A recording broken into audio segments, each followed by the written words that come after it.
You know, I think that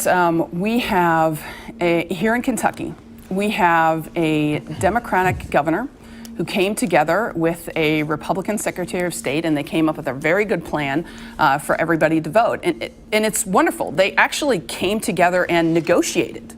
Isn't that amazing? I wish we could do that at the federal level. But I think that Kentucky has never made it easier to vote than this year, and that's incredible. Early voting starts tomorrow. I am very concerned about the U.S. Postal Service.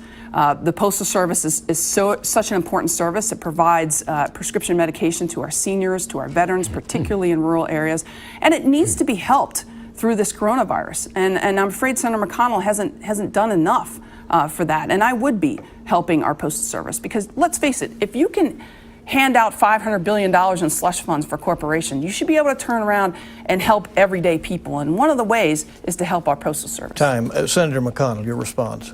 Yeah, my opponent always likes to mention how long I've been in the Senate. She doesn't seem to be troubled by the fact that Joe Biden's been in Washington 47 years. Under her proposal to limit terms, Joe Biden would have been leaving the Senate at the time I got there. So I'm amused by her advocacy for a position on term limits that would have eliminated Joe Biden's career before I even got to the Senate. Look, the question is, who can be effective for Kentucky? There are 4 congressional leaders. I'm the only one not from New York or California. I allow Kentucky to punch above its weight. What does it mean to Kentucky? Over the last term, my last term, $17.5 billion for the Commonwealth that would not have been there had I not been the majority leader of the Senate. I give Kentucky an opportunity to punch above its weight on national issues and to bring home things for this state that it would not otherwise get. Senator, thank you. And a rebuttal from Lieutenant Colonel Senator McConnell likes to talk about Kentucky punching above its weight. Here in Kentucky, we feel like we've been sucker punched.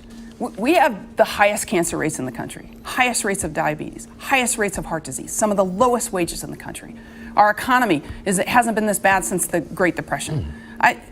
It's just unbelievable. And if Senator McConnell would love to talk about term limits, I would love to talk about it, because you know what?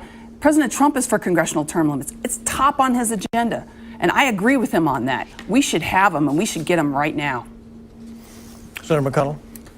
Yeah, let's just take opioids, for example. $275 million that I directly brought into Kentucky for the opioid fight.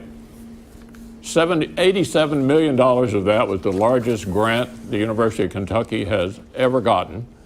All of that was the outgrowth of 2 bipartisan bills passed, one of them back during the last 2 years of President Obama, that I negotiated with him, called the 21st Century Cures Act. Then the CARES Act came later, and all of that I was deeply involved in negotiating, that produced extraordinary results for the Commonwealth. And meanwhile, you want to take away health care and Medicaid expansion, which covers 50% of Kentuckians who are addicted right now, and getting them the treatment that they need. I mean, it's just ridiculous. I'll give you a few seconds, Senator, if you want to respond to that. That was a little bit out of order in time. You mean to her ridiculous comment? Yes. No. All right.